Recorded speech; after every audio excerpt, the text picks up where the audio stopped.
If you've seen the presidential picture, official photograph of Emmanuel Macron, you'll see that it has him in the leaning against a desk with the Élysée Gardens behind him. And there's one book open on the desk behind him, and it's the Mémoires de guerre, the war memoirs of de Gaulle. I've tried endlessly to blow it up and blow it up and blow it up to see what page he chose to have it open on, because clearly it was not a coincidence he chose it. We also know that just behind there's Stendhal's Le Rouge et Noir, and just behind that there's Gide, but only what book we can see is de Gaulle. So de Gaulle clearly still seems for the French to matter.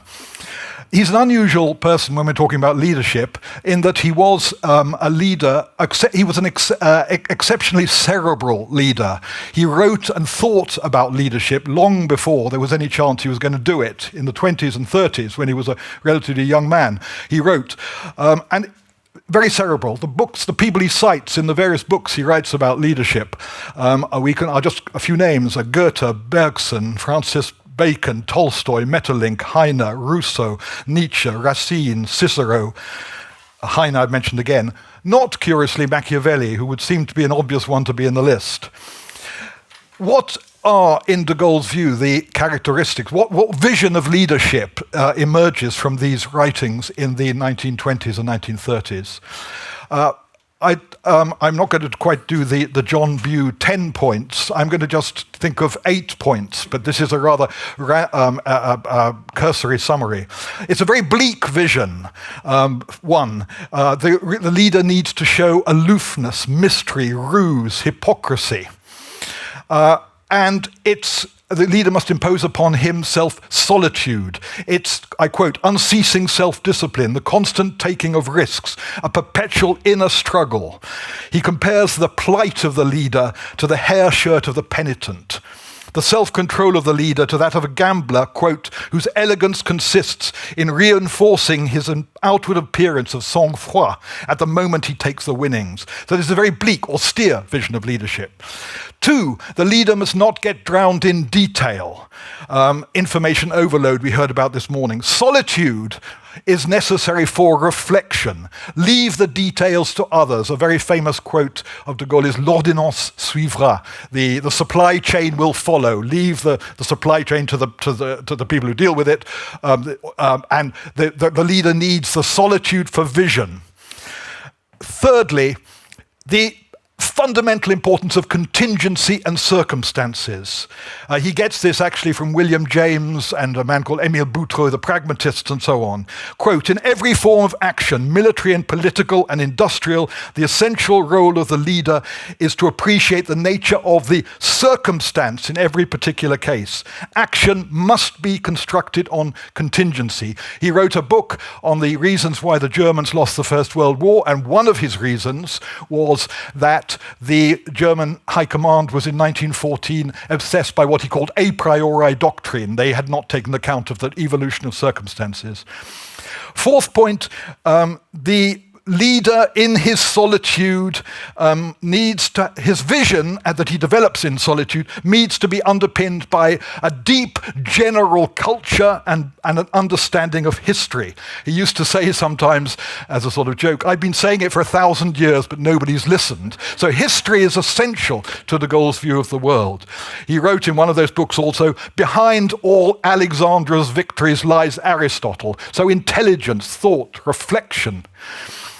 Fifthly, though, intelligence is not enough. And one of the key influences on de Gaulle was the turn-of-the-century French philosopher Henri Bergson, best known for the idea of élan vital. But Bergson was writing against the positivism of the 19th century and reintroducing ideas of instinct and that intellect is not enough. And so de Gaulle says, Bergson explains the role of intelligence and analysis. He saw how necessary it is to analyze questions in search of truth, but, key quote, intellect alone cannot act.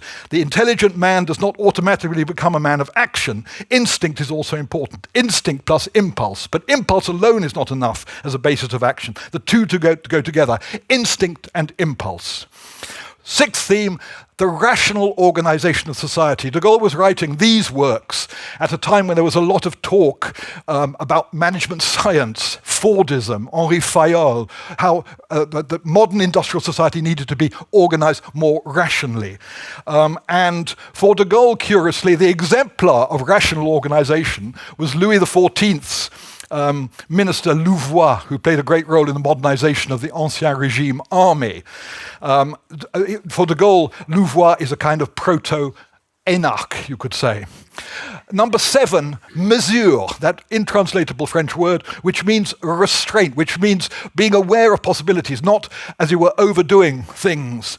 He wrote in one of the books that the ideal of the classical French garden, the organized classical French garden, as opposed, and this is the book where he wrote about the defeat of the German army in 1918, he explains that defeat by Nietzschean overreach, as opposed to that sense mesure that the French have. He admired the Ancien Regime for its sense of the possible, and he had a very low view of Napoleon, because Napoleon never knew where to stop. Napoleon was an example of excessive overreach. And 8th point, he was also very influenced by a figure, a little bit rather forgotten today, but a man who influenced actually Freud, Theodore Roosevelt, Mussolini, Hitler. I don't know whether you've guessed who I'm talking about. Gustave Le Bon, the famous crowd psychologist of the early part of the century, who had developed a whole theory about the emotionalism of the crowd. The crowd is actually feminine. The crowd needs to be controlled by the masculine leader. And there's a lot in de Gaulle around this idea that crowds alone, that masses alone don't know what to do. They need to be led. You have to take people. So he says the leader's authority is not susceptible to rational analysis any more than love, which is explicable only as the action of irrepressible charm. Now, some of that almost sort of sounds Hitlerian, his relation in the 30s, 20s when he's talking about the crowd. But with de Gaulle, he says you've got to take the people with you by explaining. Didacticism, explaining your actions, taking the people with them, is a very important part of the philosophy. Explaining, giving a narrative. So I suppose you want to sum all this up. It's a kind of curious mix of rationality and sentiment, of classicism and romanticism, of calculation and provocation, of cunning and showmanship, Descartes, but also Bergson, Cavour, but also Mazzini. He's a very Cavourist operator, but with a Mazzinian, if you want to say Bergsonian spark. A kind of romantic id, as it were, the Bergsonian bit, kept in check by a classical ego, the mesure, hold back, don't go too far. We could also say sort of pessimism of the intellect, optimism of the will. Final quotation, the reason why this is why the greatest qualities of intelligence do not suffice. Undoubtedly, intelligence helps, and instinct pushes one, but in the last resort, a decision has a moral element, moral courage. And he quotes Fisher, the First Lord of the Admiralty, Fisher, who said about Nelson, Admiral Jellicoe, that Jellicoe had all the qualities of Nelson, bar one, he did not know how to disobey. Moral courage. Let's just look now of some of these, how these translate into action, de Gaulle in action. Well, I think what he did in 1940 is a perfect exemplar of those last points. It's an act. This man is in France. He just cannot accept the defeat. He goes to London and he makes the famous speech. It's an act of extraordinary moral courage and of disobedience, but also, and it's therefore it's a Bergsonian act if you want, but it's also underpinned by an analysis. A speech of 9 minutes where he basically explains why the French don't need to despair, because this is going to be a world war. American might, American economic power, the British Empire, British Army will win what is going to be a world war. So this is reflection and action, if you want. Mystery and duplicity, which I started with. Well, what is the best example of mystery and duplicity? It's the Algerian War. There you are, the Pieds Noirs, the settlers in Algeria. De Gaulle stands in front of them on the 6th of June 1958, and he says, I have understood you, je vous ai compris. What did he understand? Well, they thought he'd understood that Algeria would always remain French. What I think he'd understood was Algeria was not going to remain French, but he couldn't say it yet. Also, but with that duplicity, in Algeria went an extraordinary pedagogy, taking the people with you.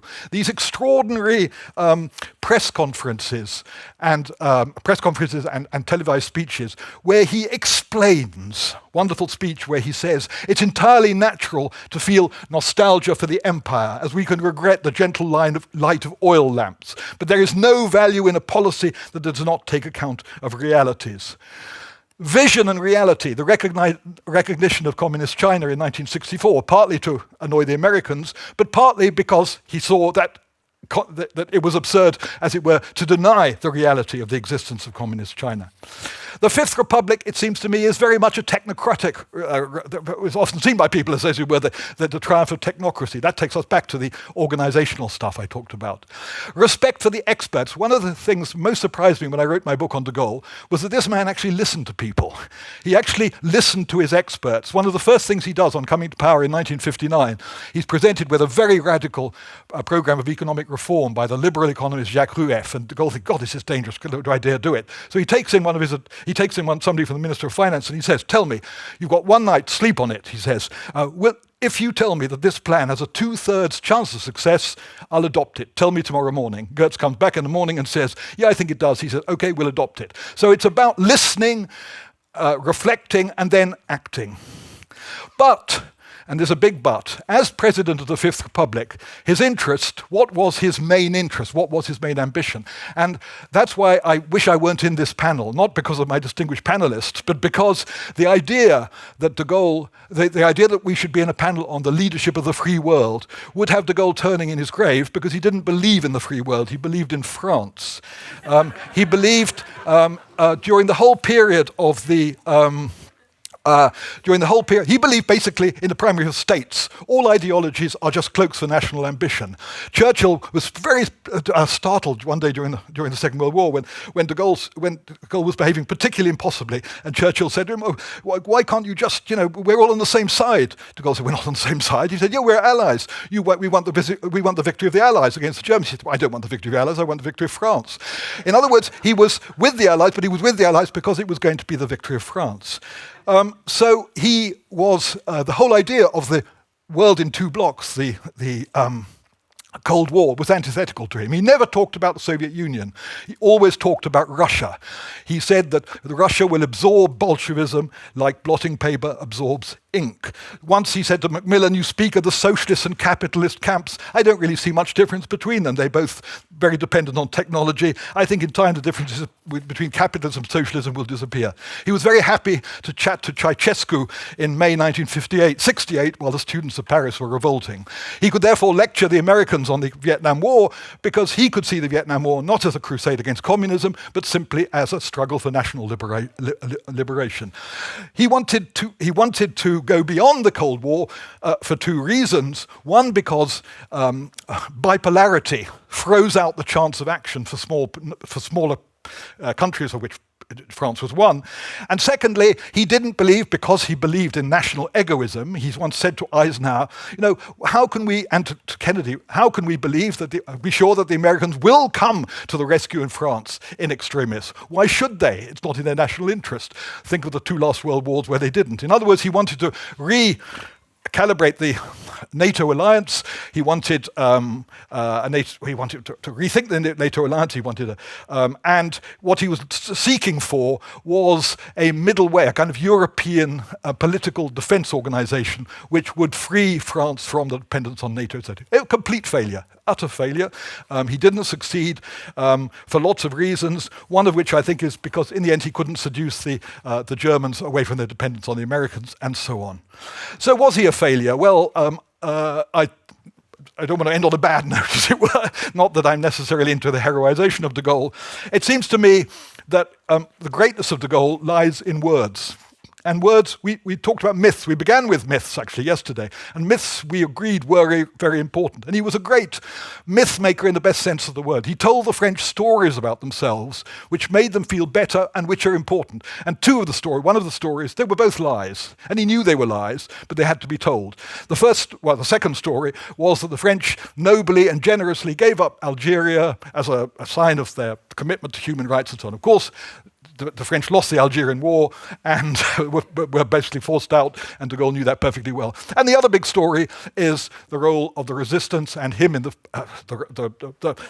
role of the Free French in the liberation of France. De Gaulle knew perfectly well that without the Free French, France would have been liberated by the Americans and the British. He knew it well, but it was important to insert France into that narrative, to say that someone was always saying it, and therefore I still hold to the last words of my book on de Gaulle: he saved the honor of France. Thank you. Thank you.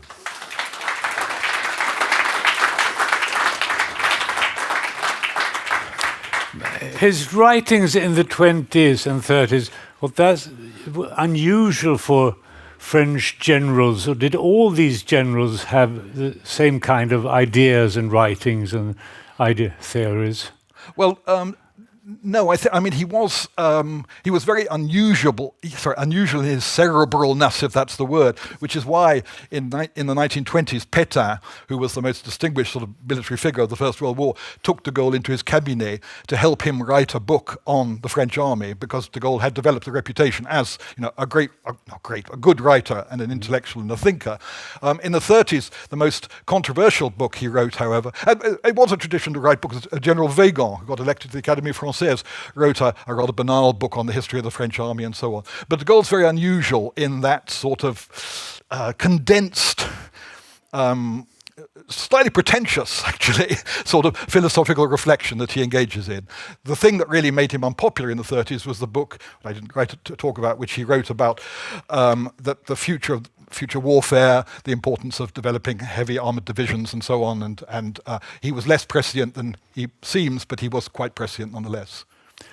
You did forget the important 9th point on leadership: never rule a country with 246 different cheeses. 362, 400. I think there are more. Yes, that's great. Yeah, no.